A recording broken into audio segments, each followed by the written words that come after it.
So on May 3rd, 1944, I graduated at Corpus Christi. I either had a choice or I had a responsibility of either staying in the Navy as an ensign or getting into the Marine Corps as a second lieutenant. One of the reasons I chose the Marine Corps was because of a specific airplane, the Chance F-4U Corsair.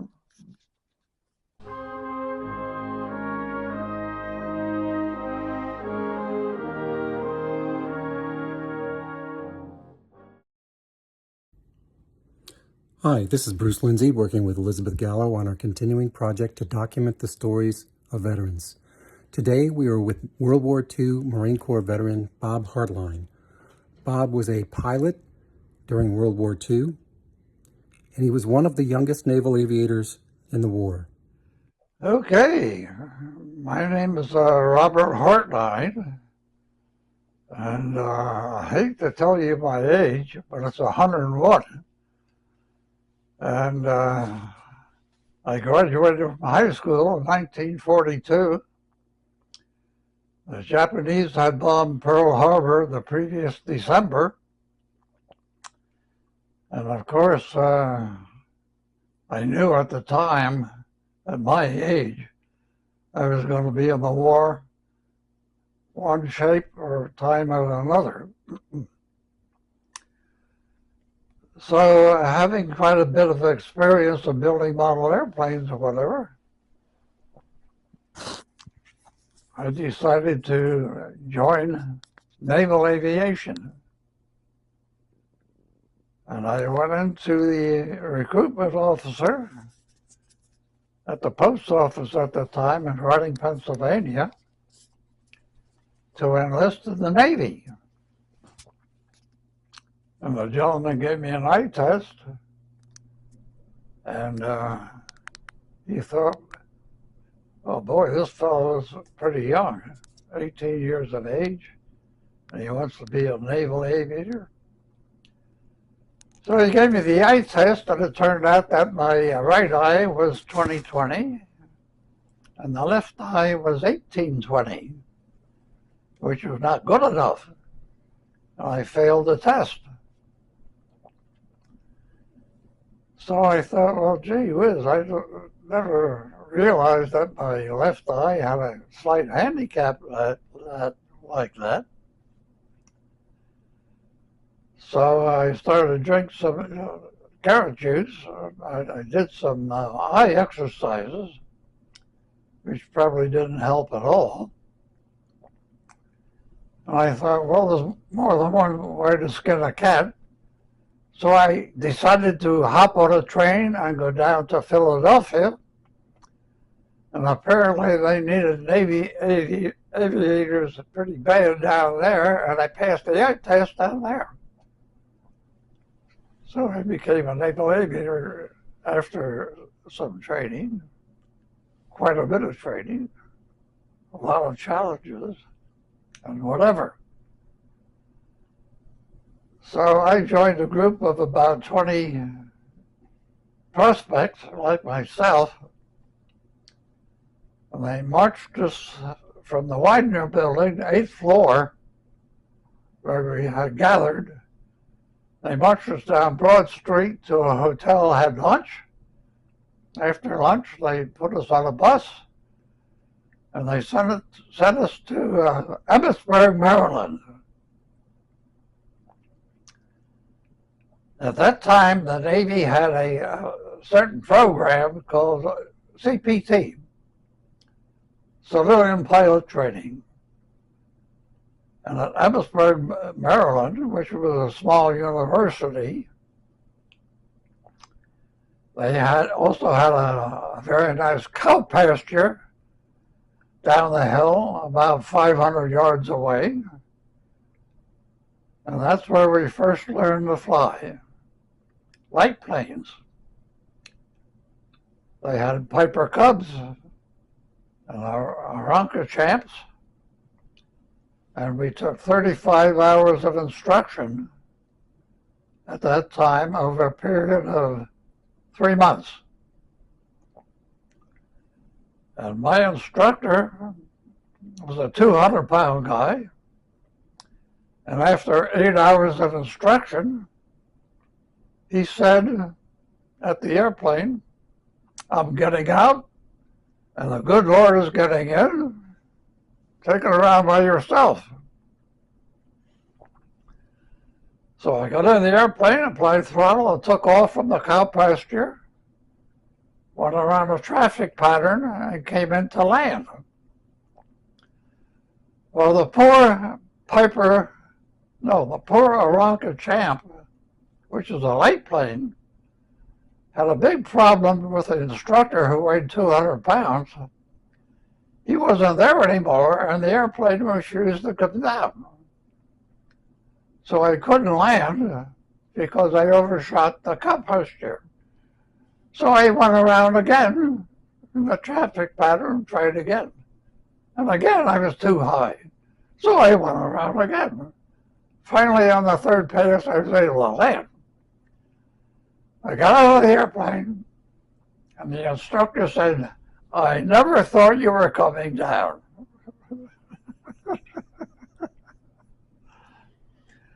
So anyway, from a CPT training, after 35 hours, we were sent to Chapel Hill, North Carolina, for 3 months. Every morning was class work. Every afternoon was compulsory athletics. From football to wrestling to boxing to swimming to obstacle course. And during that time, I had a little problem in the classroom.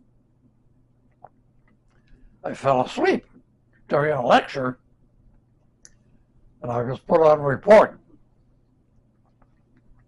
I was told to report to a certain spot where there was a senior grade Navy lieutenant, sort of a big fellow, probably a football player. And he gave me a rifle with instructions to march around a baseball diamond overnight to make sure the Japanese didn't capture it. So I always remember that gentleman, especially fast forward about 3 or 4 decades, and a gentleman was running for president of the United States by the name of Gerald Ford. As soon as I saw that face, I thought to myself, I know that guy, I've seen him before. And it turned out to be Gerald Ford. And a little bit of a research, I found out that he was at Chapel Hill the same time I was. So it had to be him. So from Chapel Hill, we went to Olathe, Kansas to fly Stearman's, a biplane. They called it Yellow Peril because the cadets flew the airplane and you had to watch out for the airplane. Didn't kill yourself because of a cadet at the controls. So I was at Olathe for 3 months, learning aerobatics, which is actually acrobatics. And it was quite a challenge because that took you back to basics, and simply because the airplane was so rugged, you could do anything with it and it wouldn't fall apart.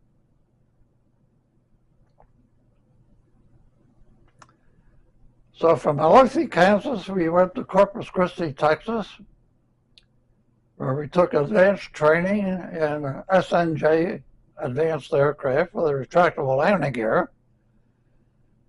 and also SNV, we call them VOLT vibrators. We took instrument training in the VOLT vibrators at another airfield. Corpus Christi consisted of a main base and two outlying fields called Cudahy and Cabanis. The outlying fields is where we took instrument training. One of my instrument training flights was very unique.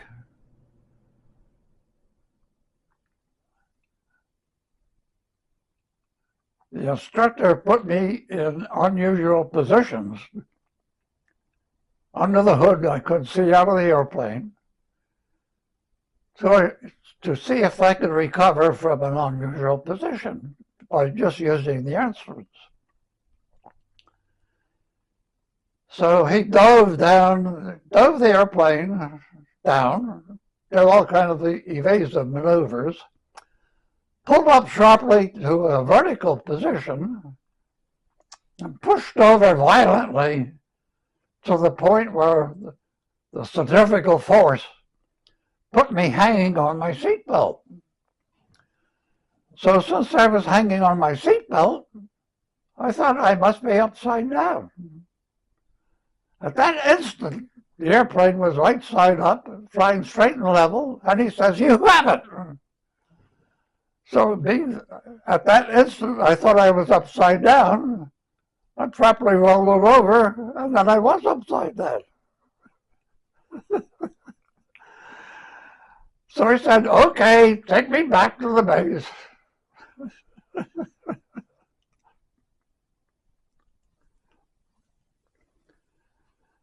So advanced training with the SNJ was further instruction, of course, in order to fly more advanced and fast airplanes. We did formation flying, navigation,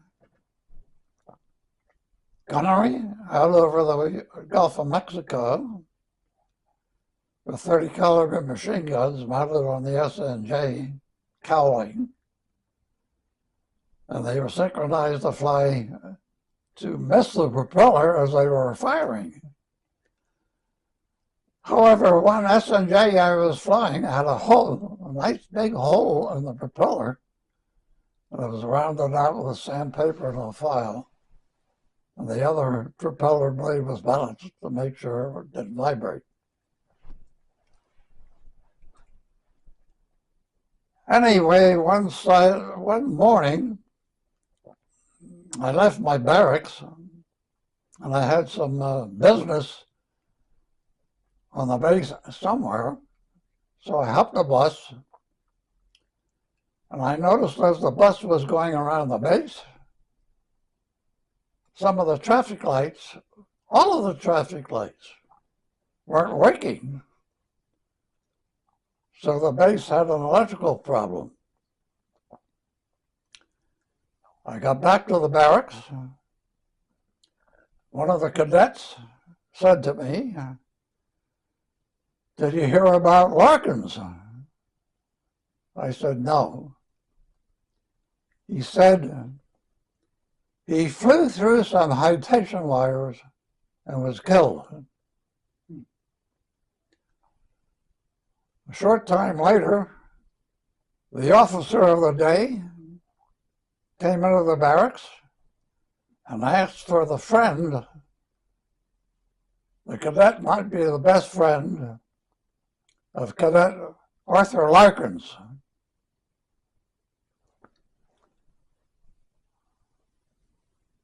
Everybody said it was Bob Hartline. So I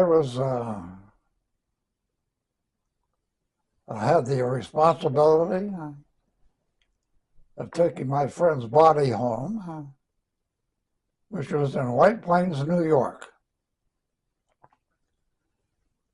So I got onto the train with the body in a sealed coffin.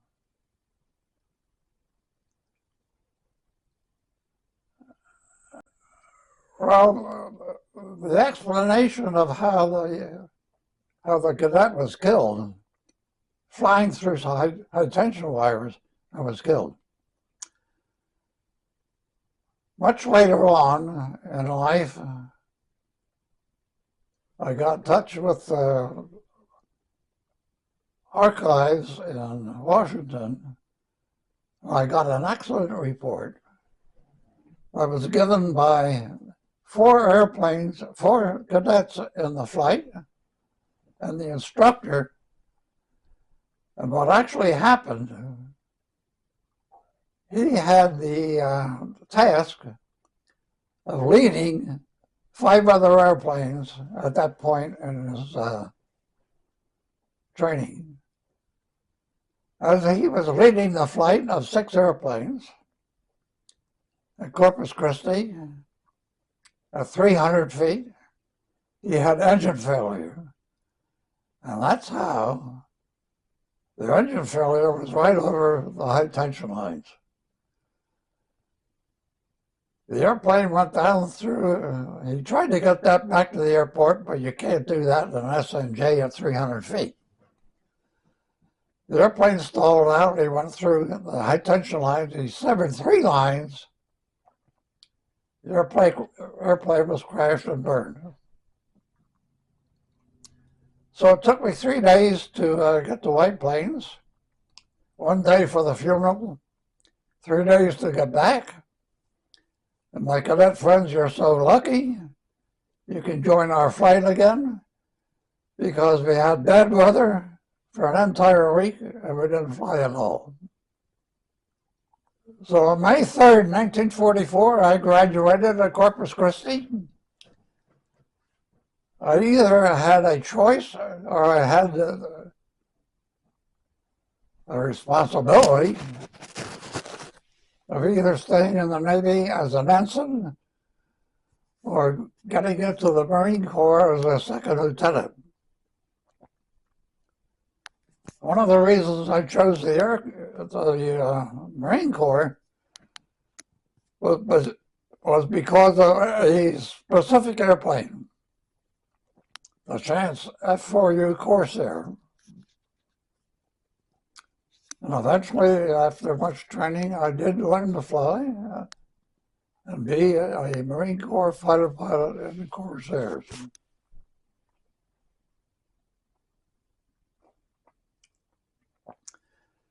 So after graduating, again on May 3rd, 1944, we were sent to Green Cove Springs for operational training in Wildcats. The Wildcat was the first fighter plane that the Japanese encountered at the beginning of the war at Guadalcanal. By that particular time, they were being phased out in the favor of the Corsair and Hellcat. So at Green Cove Springs, we had 3 more months of training in fighter tactics, high altitude gunnery, strafing, rocket training, and whatever.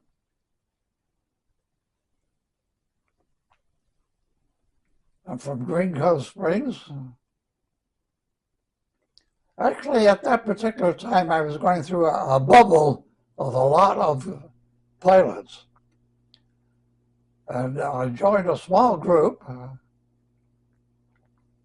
of, you might call, excess pilots to Cherry Point, North Carolina for 2 months. And in order to get my flight paid, I had the honor of flying co-pilot and a PBJ. A PBJ is the same thing as a B-29 of the Army. So for 2 months, I got 20 hours of experience as a co-pilot in a PBJ, which was very interesting because on one particular flight, that airplane had a 3-inch cannon in it. And the pilot was assigned to take one shell, one cartridge, 3-inch cartridge, in the cannon and shoot it at a target. Well, he was airborne. So we were airborne in this PBJ, and he lined up for a target, which was out in the boondocks somewhere. Boom! The airplane almost stopped in midair and continued flying again.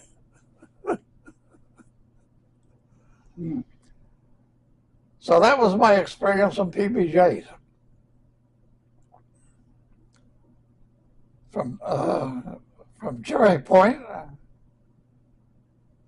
I joined a small group of pilots that were assigned to fly Corsairs in Columbia, South Carolina. And we had formation flying,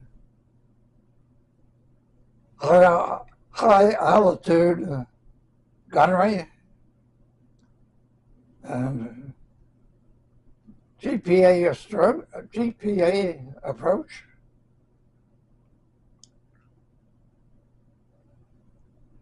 And from there, at that point, during the Second World War,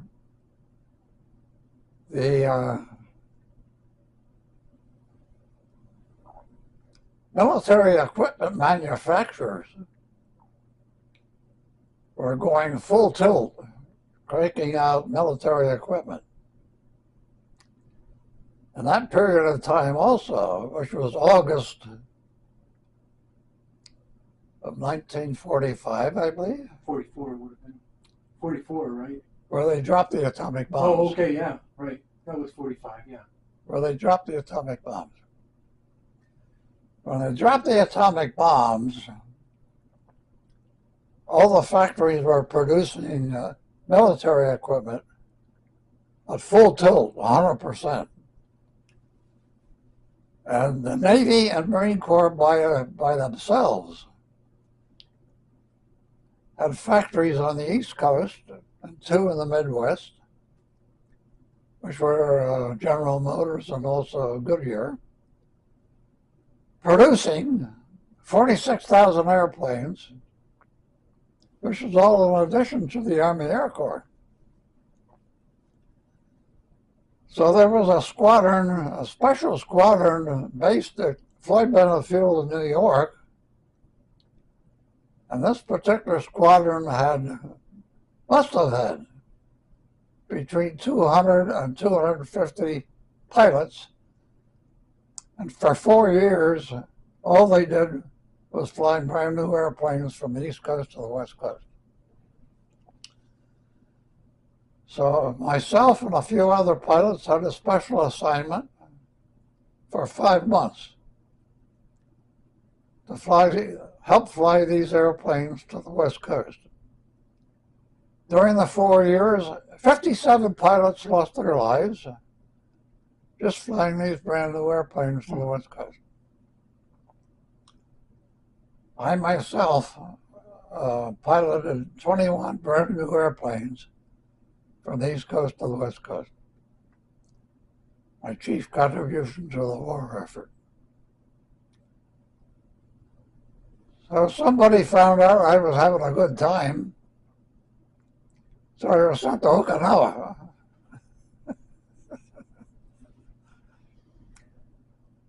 On Okinawa, I joined a squadron VMF 223, which certainly turned out to be an honor for me because VMF 223 was the first squadron that encountered the Japanese Navy airplanes, pilots, during the Second World War at Guadalcanal.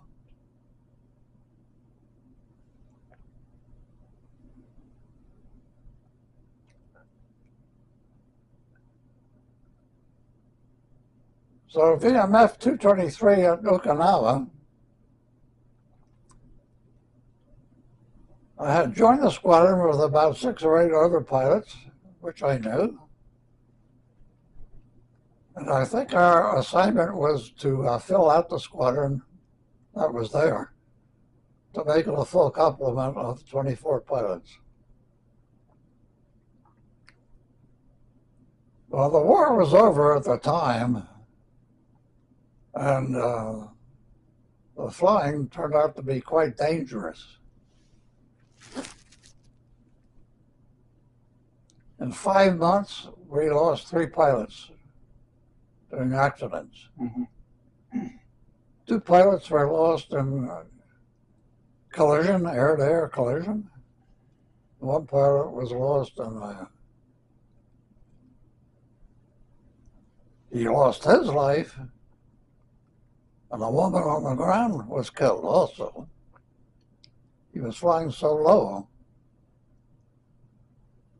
against this Okinawan village. He did something stupid, crashed and killed himself.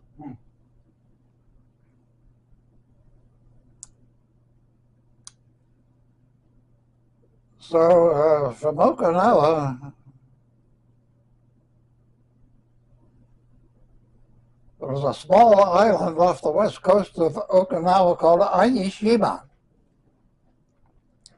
Aishima was like a gigantic aircraft carrier. And the island was roughly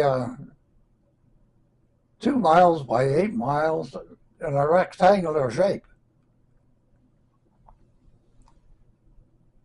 The island was the place where Ernie Pyle was killed, the war correspondent in World War II. And all the military personnel had left the island, most of the equipment, except for one outfit was a radar outfit. And they needed a transportation officer because some of their officers had enough points to come home. So I was relieved from my flying duties and assigned as transportation officer of this great radar squadron.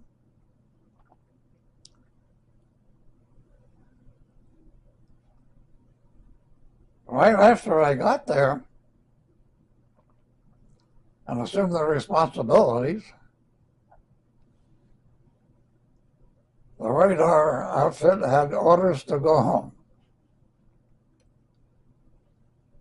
So in the southern part of the island was a beach where 3 LST, landing ship tanks. One of them was called 970.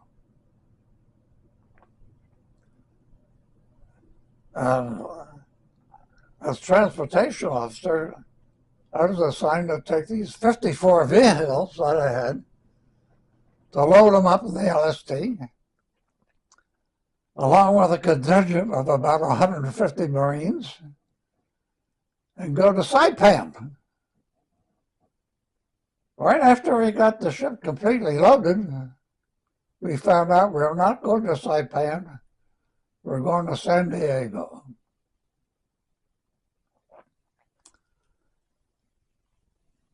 So from Aishima, we went to Guam for a week. After Guam, we went to Pearl Harbor for a week. And then we got out to San Diego after 54 days. 40 days at sea in a landing ship tank, doing 6 knots. Now, everybody knows about Columbus, right? And the Santa Maria. Now, anybody that knows anything about sailboats knows and can tell you that the Santa Maria could do 6 knots in a good breeze. There we were in the middle of the Pacific doing 6 knots. I thought it was bad going across at 20 knots. 6 is pretty slow. It takes a long time at 20 knots. Yeah. It took us 25 days. But it took you twice as long because you were going half as fast. Well, that was quite an experience. I You had enjoyed good it. weather. As long as you don't get heavy seas, it's probably not bad. Well, I'll tell you what. One night, we ran into some heavy seas. And every morning I used to go up on the bridge with a navigator who was an ensign. And he looked like he was about 13 years old. And I said to him, "Where are we?" He said, "Well, last night we only made 3.5 miles."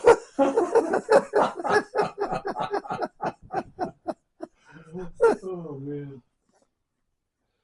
I said, "Okay." So after you got back to San Diego, did you stay in for a while, or did you get mustered out? I was mustered out right away. Yeah. And then you came back. You were originally from this area, right? Or Yeah. I was born and raised about a mile from here. okay. I was all over that mountain as a kid. Mm-hmm. So you came back to the Reading area when you were cut out? Yeah. And then what'd you do? You mentioned a few jobs that you've done working your way.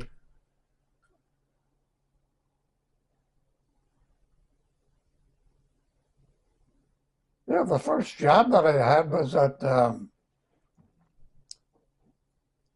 company that was manufacturing knitting machines. And these knitting machines were like 20 feet long.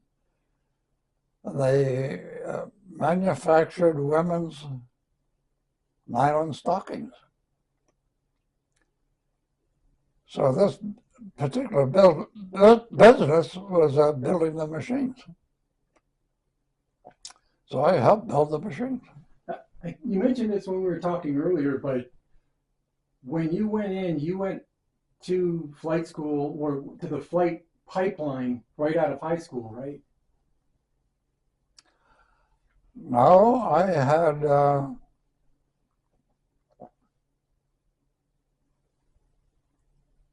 at the moment I can only think of one job.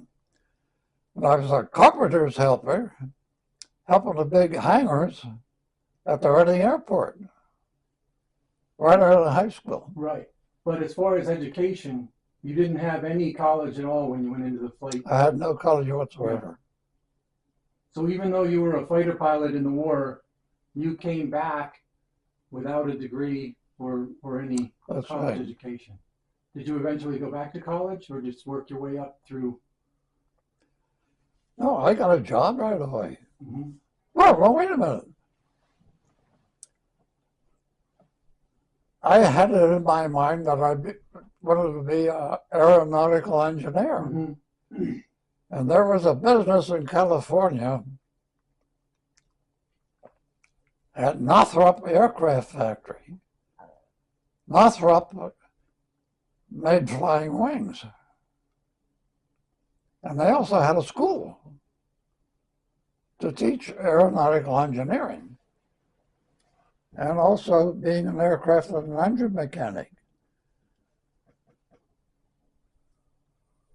So what I found out what an aeronautical engineer was doing, we visited one in the Northrop factory.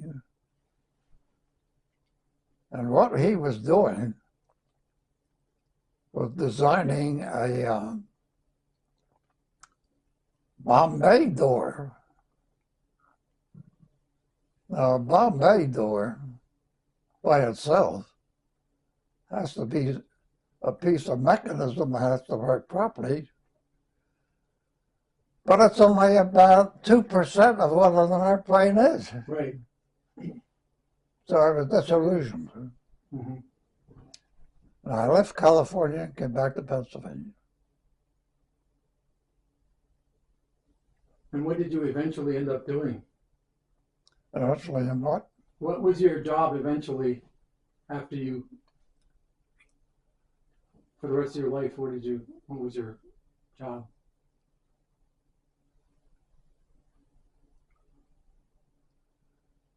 Well, outside of that job of building knitting machines, I joined a small company that was starting in plastics. And it was called the Polymer Corporation.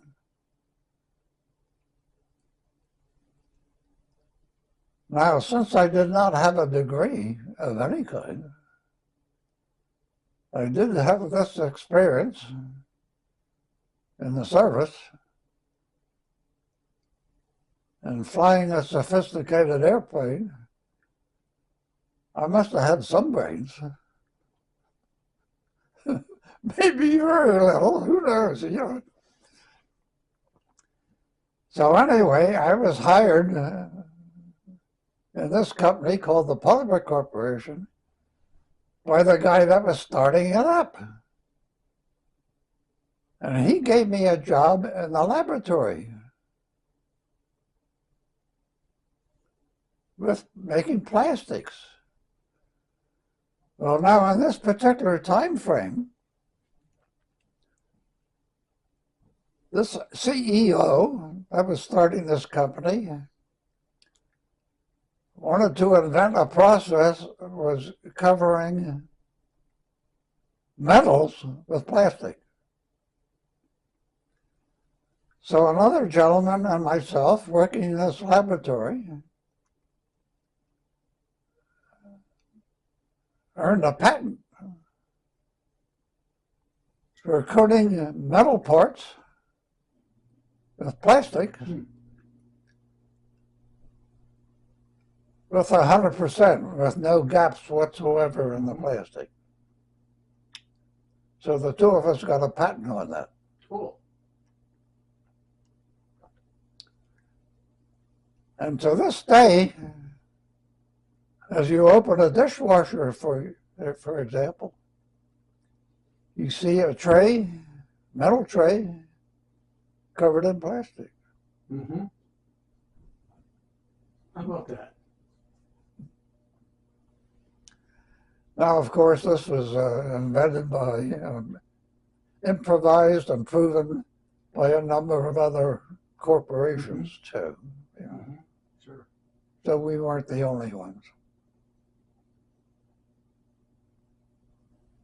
So is there anything else that you did after, throughout the rest of your life that you want to talk about, or?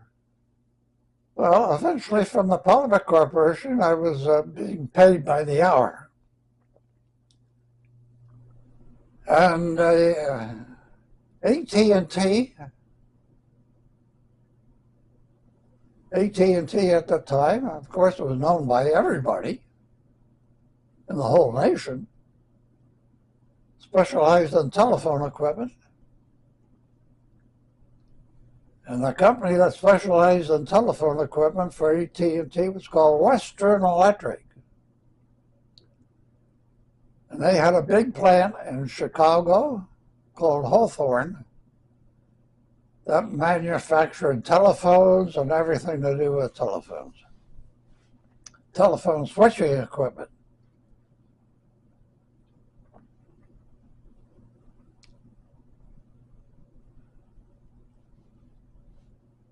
Western Electric found out that the people in Reading, Pennsylvania were basically a bunch of people that were mechanics. So Western Electric thought it was a good idea starting a plant in Reading, Pennsylvania. And I quit the Polymer Corporation, start work in Western Electric, and eventually became Lucid Technologies. Anyway, during my time at the Polymer Corporation, I had an interest in fast automobiles, like many young men. Am I getting off the track here? That's good. Go for it. So I thought, well, I want to design I had a little bit of engineering expertise in the back of my head somewhere. I thought, well, I'm going to design a supercharger for an automobile. That was not a centrifugal supercharger, but a positive displacement supercharger. So a supercharger for a car is basically a pump. Now, when Western Electric came to Reading, they were going to start manufacturing transistors and opto-operators, anything electronics. And in order to manufacture what is now known as a chip is actually an integrated circuit. So in order to manufacture an integrated circuit requires the deposition of metals for conductors, like gold, for example. It requires the evaporation of metals, like gold. To evaporate metals, you have to have a vacuum chamber. To make a vacuum chamber, you have to have a pump. So I found out that Western Electric had a guy in human resources that turned out to be a classmate of mine. He found out that I was looking for a job, and I had experience on pumps. That's how I got a job at Western Electric for 30 years, receiving a pension, and that's where I am right now. Very nice.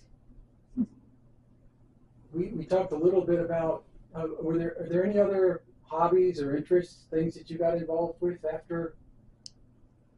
Well, yes, I never lost my interest in flying. And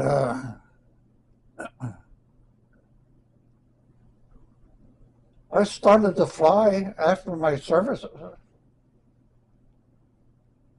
I forget actually what year I started flying. Anyway, I got interested in building my own airplane.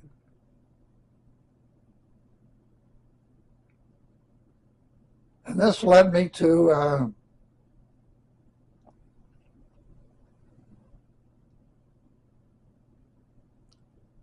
the Experimental Aircraft Association, which is a group of pilots, also excellent mechanics that build their own airplanes and fly them. And the Experimental Aircraft Association has a bunch of clubs here and there. And I became president of the local chapter 321 in Reading, Pennsylvania, of the Experimental Aircraft Association. Over the years, that particular club had built and flown over 20 airplanes. I wasn't one of them building an airplane. I decided one time to build my own airplane. And then I had to lay down on the sofa for a while until the idea went away.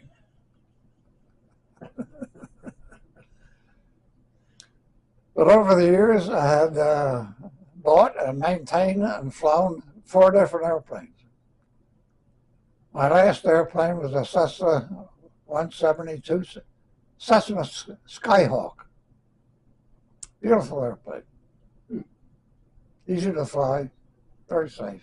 How old were you when you stopped flying? I stopped flying about when I was in my 80s somewhere. Uh-huh. That's when I sold my last airplane. Nice. So you still had it in your blood, right? Yep. Very nice. We talked a little bit about what you've learned. Anything that you learned in the military that you would say you applied to your life afterwards?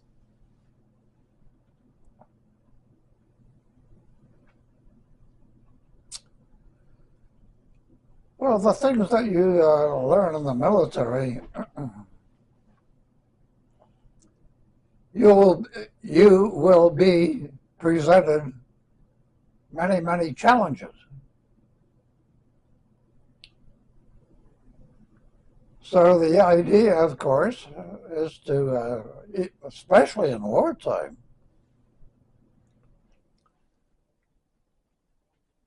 is to meet the challenges and resolve them. And of course, in the military, keep yourself in one piece. Mm-hmm. So in that regard, it'll teach you a lot about life in general. You have to keep a positive attitude and use your brains. Yeah, yeah. And at a young age too, right? You get a lot of responsibility at a young age. As a pilot, you were flying Yeah. really high-tech aircraft at early 20s, right?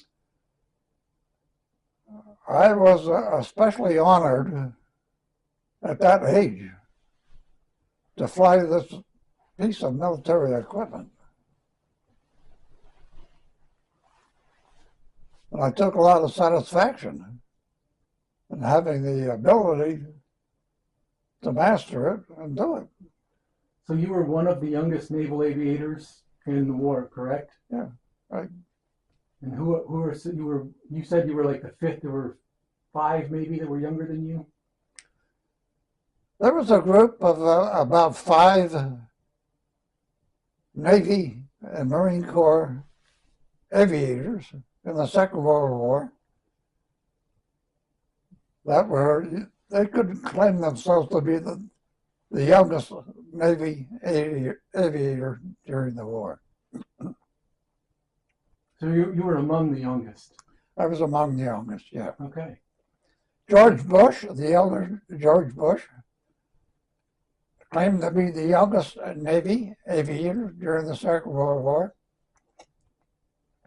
And it turned out there were 2 or 3, maybe 4 or 5. I was among them in that particular age category. Is there anything you'd like to wrap up with? Any words of wisdom for a younger generation or anything like that?